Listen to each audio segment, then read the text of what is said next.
Welcome, Pramod. Thank you, Lefteris. Thank you, Fateh. Thanks for the introduction. Definitely very happy to be here. Great sharding crowd. I read your paper, Lefteris, very early on Omni Ledger, so it's particularly nice.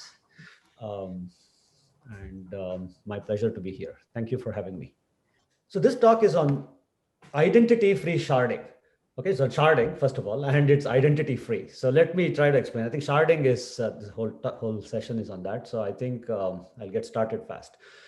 My name is Pramod. Please ask questions anytime or later in the talk. This is joint work with my graduate student, Ranveer Rana, who's also on this session. I want to give a shout out. This bulk of this work, most of it is really his. And it's joint work also with my long-term collaborators, Sriram Kannan at the University of Washington at Seattle and David Shea at Stanford. Okay, a core sort of the elephant in the room in all of blockchains and a major effort in the last few years is on getting three things at the same time, which is you want to have high security. By high, I mean against sort of strong adversaries, which can adapt and be corruptible after the fact and so forth. Start of decentralization. What does decentralization mean? It means that people should be identity free and they can Sybil themselves, participate in the blockchain back and forth. And they can go in and out. That's dynamic availability.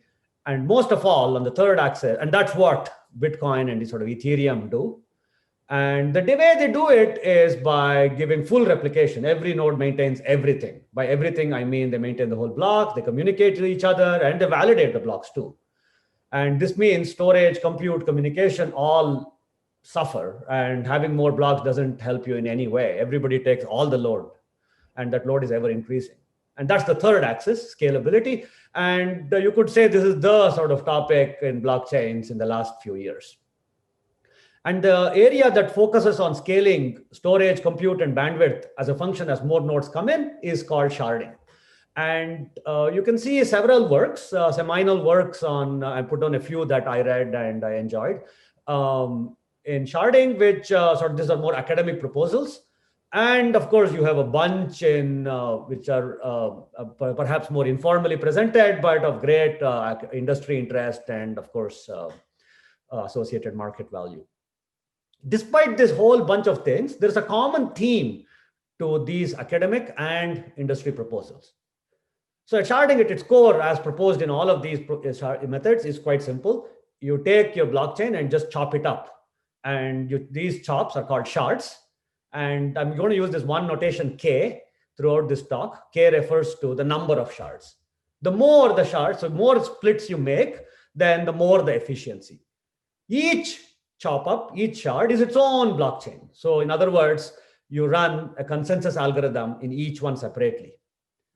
But how about the nodes, which are part of the overall blockchain? Well, you go and allocate them to one of these shards. And the point is that you do it randomly in some cryptographically secure way. So people can't sort of fake that. And also it can be validated by other people that you are in the right shard. So this node to shard allocation is a key feature in all the proposals of sharding. And within each shard, you run your own consensus algorithm. It could be your favorite ones. It could be a BFT. It could be anything. You have your own favorite consensus algorithms. And the nodes maintain only the state of their own shard. And because now the total blockchain got split by a factor of K, you have a K-fold improvement in efficiency. You're just maintaining 1 over K fraction. That's kind of as simple as that. I mean, this sounds extremely simple. So why do you have so many proposals and what is the issue? Well, there are a few issues. In fact, 3 of them I want to point out. First one is that you're doing this random allocation. It's true that the majority of people in the overall blockchain on the left may be honest, or maybe even super majority, 2/3, whichever way you want. But when you do this random allocation by accident, there could be majority dishonest in one of the shards. It could just by accident, you could just end up that way. And just by probability. And to avoid this probability or to make this probability small, avoid this event, then you cannot have too many shards as a function of the number of nodes. if you have just a few shards, in other words, there should be enough number of nodes allocated to each shard so that large number works out in your favor. So that is majority or majority or super majority as appropriate to your consensus algorithm are honest in each of the shards. So this restricts how large K can be as a function of N. And inherently, this takes a hit on scaling because the larger the K, the better the scale. Okay, but you can address it by having K small. Second one is security. I said you make this random allocation, and the random allocation is sort of cryptographically secure, so it can't be gamed, and it can also be verified. But the thing is, people can turn adversarial after they have been allocated to a shard. It's not hard to imagine someone running a website where you're using that to coordinate and collude. And this is called adaptive adversaries, and this is an issue. Well, one way, and you could, and how many people need to be corrupted? Well, only a small fraction, a fraction 1/k. If they're corrupted, then they can take over a shard. Because the number of people in any shard is roughly order 1/k. So it doesn't take much to break their security. And usually in practice, what people do is to rotate the nodes across the shards to avoid exactly this problem. But you can see, what's the problem. If you rotate people, if you rotate them too fast, then that helps with adaptive adversary prevention. But then when you move to a new shard, you have to bootstrap yourself to the state of that shard. And if you're moving all the time, then basically you don't get much scaling. Again, there's a drawback. It's a trade-off. It's a tension. And the third thing, which is really central and cannot be get rid of, is that you need identity in all these sharding procedures. The node needs an identity. Otherwise, how do you know node to shard allocation? And how do you verify that? So identity is inherent to these sharding proposals. And there is a reason why sharding proposals are not built for sort of proof of work. Or even if they are, they'll have some identity there. So it's not the identity-free notion of proof of work. The focus of this, and all existing sharding algorithms, to the extent we've seen, require consensus node identity. The point of this talk is, so let me summarize, right? So the sharding procedures give you good scaling. Look at the column on the right, but at some expense of the other two things. You have some security, but maybe not full security against really adaptive adversaries. And also at the same time, you gave up identity-free and dynamic availability coming in and out. So it seems like there's a tension. I mean, there's some trade-off. You're not getting all of them really. And the focus of this talk is really to provide all of them. And particularly, I want to zoom in on our solution through this notion of identity-free sharding. So nodes don't have identity. And they could symbol themselves and so forth. That's what I mean. I mean, it's a proof of work sense. Nodes don't have identity. So if you don't have identity, then node to shard allocation is out of the window. There's no way you will, how do you allocate it if you don't have identity? So the only choice, it seems, that nodes should self-allocate themselves to shards. And that seems a priori crazy because adversaries will go and congregate in a shard. I mean, if you allocate, let them do whatever, then that's what they'll do. And of course, safety and liveness, everything in that shard is easily broken. I mean, a priori, it seems like this is a crazy thing, but there is one solution, and it's built out of a few recent works, not on sharding, but the idea is there. And this is the idea of not having separate consensus on each shard, but you run a joint consensus across shards. And I would like to call this a unique consensus architecture. So this is how the unique consensus architecture works. First step, at a high level, you decouple validation from blockchain operation. That means consensus, ordering. All the people in the shard will agree to an ordering, but the ordering may not have validation built into it. So in other words, you have to validate afterwards. For example, double spends could be there, but you have to sanitize it. This deconstruction idea was crucial in Prism, which was a proof of work proposal that we ourselves worked on in our part of some of us in this team to scale proof of work to physical limits in terms of latency and throughput. Throughput hits bandwidth, hits networking limits, latency hits speed of light limits. Lazy Ledger is a more recent proposal, and there the focus is on supporting side chains. So how does this work in our context? So every node maintains, of course, allocates itself to a shard. That's fine. So it maintains the shard ledger, but it also maintains what I call a proposal ledger. A proposal ledger is made up of proposal blocks, and it works like this. So anytime I mine, right, when I'm a miner, I mine a block. I'm calling it a meta block. And the meta block has really two parts. One is the usual shard content. That's what you always have. And your shard ID, because you have to tell which shard you're managing. But you also have something else, which is called what I call a proposer part. The proposer content is very lightweight. It's not a very heavy thing. What does it contain? Well, I'll mention what it contains very shortly. But how do you do allocation? Well, you are never doing both proposer block or a shard block at the same time.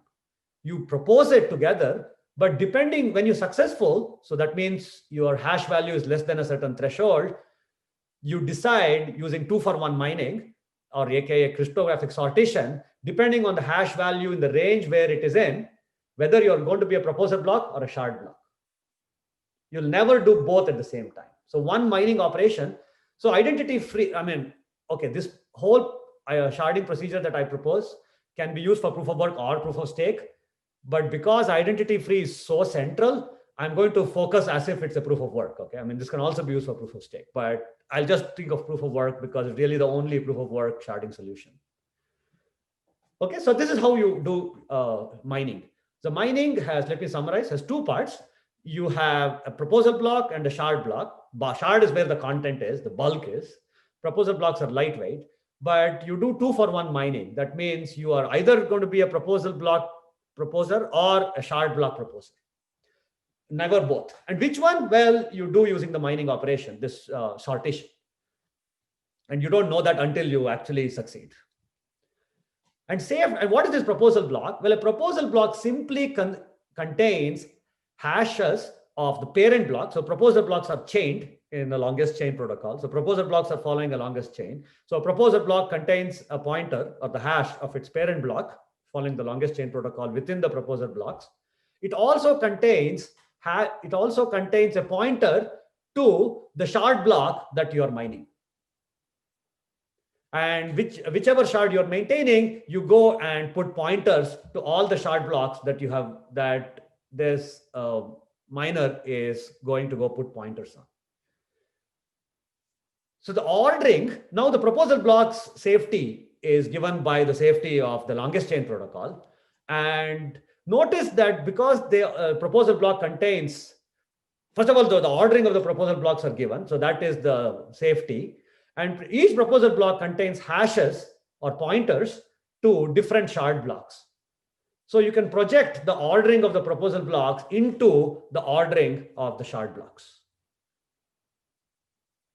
This is a critical part of this unique consensus architecture. It was critically used in Prism. It's also critically used in Lazy Ledger for sort of other things, but we're bringing this to sharding. Safety is really given by the proposal block. So in other words, we decouple security. Security is throughout by, and particularly safety is given by proposal block. The sharding block ordering is automatically implied by the ordering of the proposal block because of these pointers. So now you can have an adversarial number of miners in one shard block, but they cannot handle safety because all the global population is managing the blue blocks, proposal blocks. But the adversaries could still do something to the shard, not safety, but liveness. Because they have congregated so much in one shard, they could just throttle the proposal or the throughput in that shard. And in the worst case, the throughput or the chain quality can be bad. So the fraction of adversaries to honest nodes, because we don't control who is where, can be bad. So how do you this doesn't scale. I guess it scales in some ways and it's identity free, but you're paying a potentially heavy price because adversaries could go and throttle the shard. And one of the points of scaling is that you want to have high throughput and measured here via chain quality. And that brings me to the central algorithmic component of this, of our project. We call it dynamic self-allocation. If the adversaries can go and congregate, well, maybe honest guys should do something about it. Honest guys' natural strategy may be to randomly allocate themselves to the K shards, yeah. But if they notice that adversaries are congregating somewhere, maybe they should do something, also go and beat up the adversaries there. So that's the rough idea. That is, the adversaries should reallocate themselves based on shard measurements. How do you do that? I call this DSA, dynamic self-allocation. So here's a simple strategy. So let's suppose the thing I'm going to use game knowledge, terminology of a game theoretic setting, where adversary and honest guys are playing sort of a game. Let's say round by round. I mean, this is not what's in practice, but let's think of it like that. It's useful to think this way. And so adversary plays a move. What is the move? They go and allocate themselves to shards. And if the honest guys can observe the adversary's move, then they could, let's say, mimic the adversary strategy. So that way, at every round, the honest guys are sort of mimicking the adversary strategy. So in other words, adversaries are never, very large in any shard because they're matched by the honest guys. And but the adversaries know what you did, so they can react differently. And one can do some calculation by pointing out that the worst case adversary strategy still, it improves the worst case throughput. So it's no longer 1 over k, but it's 1 over log k. But it's still not, k cannot be very large. You still pay some price. So what is the correct way? But notice that when I did this, I assumed that the adversary's move is known to the honest guy, so they can mimic it. But I don't really need it in practice. In practice, honest miners can estimate the total mining power simply from the proposal chain, because everybody mines on the proposal chain. And now you can just find an estimate of adversaries' movements based on just the total mining power and the throughput measurements of each shards in a recursive way, because you start off randomly and use that to recursively estimate.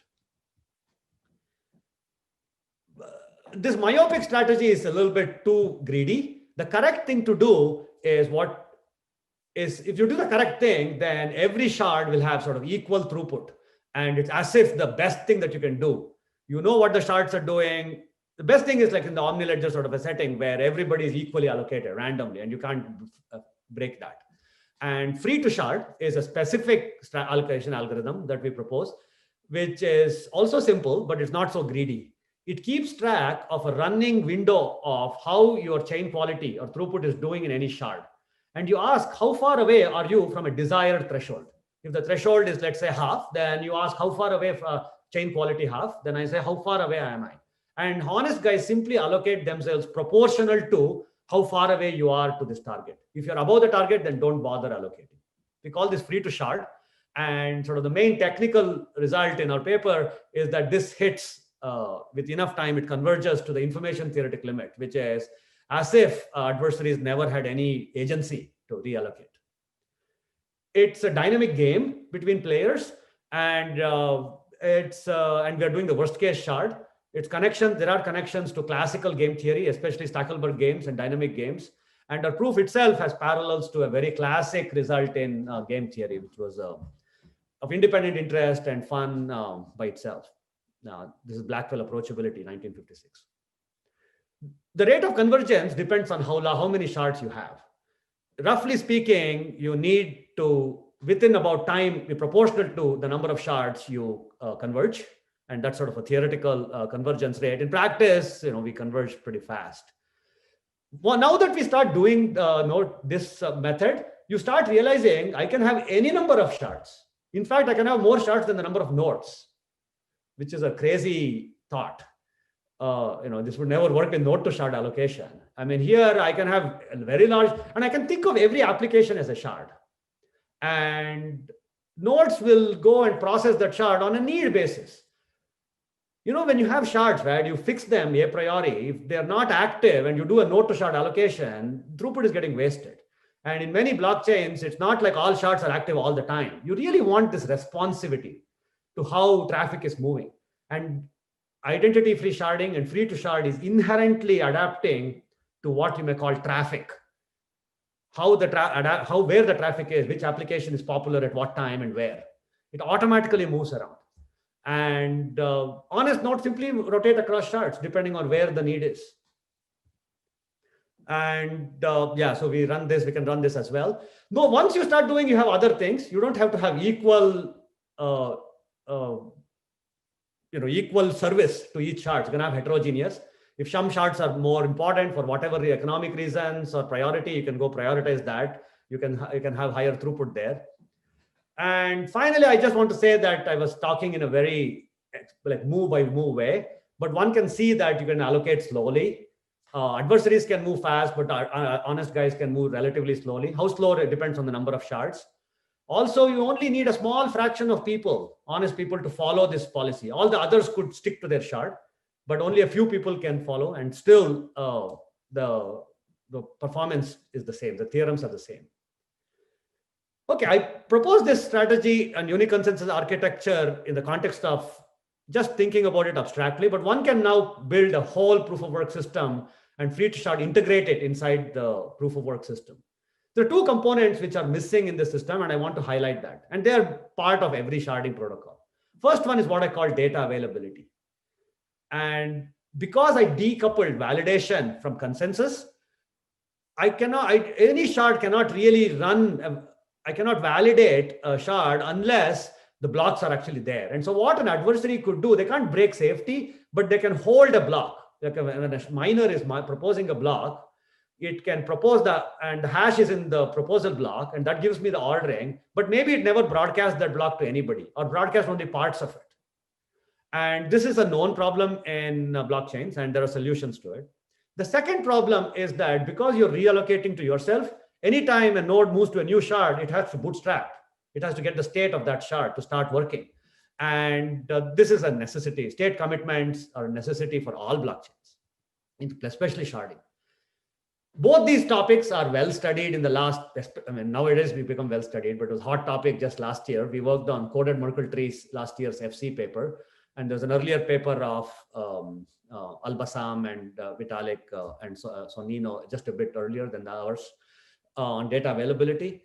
And state commitments, TrueBit is a good strategy, an interactive fraud-proof game to handle state commitments when you move around. And we can take these two existing blocks from literature and put them together into a full-fledged sharding architecture. So the consensus engine in blue maintains proposal block. It's very lightweight, maintained by everybody. The data availability engines and state commitment engines help ensure that A, the shard blocks are available, and B, you have quick bootstrapping capability. And a peer simply runs the free to shard algorithm and maintains all consensus and keeps the tracks of the ledger. It can run with any consensus protocol. You can run any one in the proposal blocks. But because we are the only sharding proposal scaling for proof of work, we used Prism.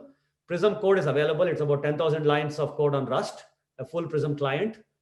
By full, I mean it's UTXO integrated and P2P integrated. So we built free to shard with a few thousand lines of code on top of Prism. And our code is available, our dashboard is available, and we can play around with different number of settings. Here we have 6 shards, and we are tracking the throughput as it's varying across the shards. And I can try different adversary strategies and see how free to shard allocates, how to free to shard responds to it in end-to-end blockchain. And I can see a dashboard. And one can also now see the real scaling of throughput as a function of number of shards. Ideally, you want linear scaling. And one can see this as a function of shards. And one can scale to very large number of shards. These are the number of shards we've been scaling in our own experiments. Primarily happening because you can have very few number of nodes per shard, near linear scaling. So let me summarize. I proposed an identity-free sharding procedure, which has the security against adaptive adversaries. It can handle a large number of shards. It can handle asynchronous shard rotations. And only a few people need to participate in this procedure. The others can stay fixed to their shards, other honest nodes. And this is really my last slide. So I want to conclude against other blockchains and other sharding procedures. So traditional blockchains, the first row, don't scale. I mean, they give you high security, but very strong adversaries can be tolerated. The last column, adaptive adversary, but you don't scale. Multi-consensus architecture, which is the bulk of sharding, second row, scales throughput, scales all the compute and scales the resources, but at the hit of adaptive adversaries. Uniconsensus architecture takes care of the adaptive adversary, the last column, but you could get throttled on one of the shards. And what we really did is to put uniconsensus together with free to shard, everything together. And now you scale both throughput while being able to handle adaptive adversaries. That's my talk. Happy to take questions. Happy to hear comments. My pleasure being here. So one question that Dankrat has is, how do you make sure that the nodes don't create invalid blocks? Like, is there validation here, or we're just ordering transactions and say someone is going to run them and see if something good happened in a shard? Okay, so validation is always done by the shard nodes. Whoever is running the applications, shard nodes get the ordering from the proposal block, and they're maintaining their ledgers. They're always executing their transactions. That's why I mentioned the data availability. All shard nodes, so every node is maintaining, there are presumably some nodes who are maintaining the shard, you're allocated yourself, you're maintaining the ledger, you're maintaining the state. And when you maintain it, you have to execute the transactions. And here I was talking of UTXO, but you can have smart contracts, and you're running your smart contracts, and you're maintaining the state. And so you need to have data availability of your shard blocks to be able to run it. The ordering is given by the proposal blocks. And I guess related to that, what happens, like, do nodes know at which shard they're mining? Is there a dedicated shard, or they're just randomly mining a block for some shard? Do they need to hold the whole ledger in the end? Good question. I have not talked about what happens with inter-shard management. So you could imagine that perhaps there is an overall ledger and you want to maintain the whole thing. And that's something I did not focus on this talk. But it's one of the reasons is that was sort of the bulk of the work in prior works, especially OmniLedger. So I'm expecting that if you're maintaining multiple shards because that's your overall ledger, and the validation of one part requires you to go and validate that, there's a good bit of work on that in the literature. I definitely recommend OmniLedger for that. But nodes are assigned on a single shard. They're mining transactions for shard number 3. They might be proposers or for that specific shard, but they're not mining and randomly finding something for some shard. Can you say that again, Lefteris? We have a node that is mining, okay? And he's collecting transactions for some shard, let's say shard number 3. Got it. So the only successful thing is he will either be a proposer or find the block for that specific shard. Correct. Okay, it's not like I check my last. So you can't do both, right? Sortition will give you only one of them.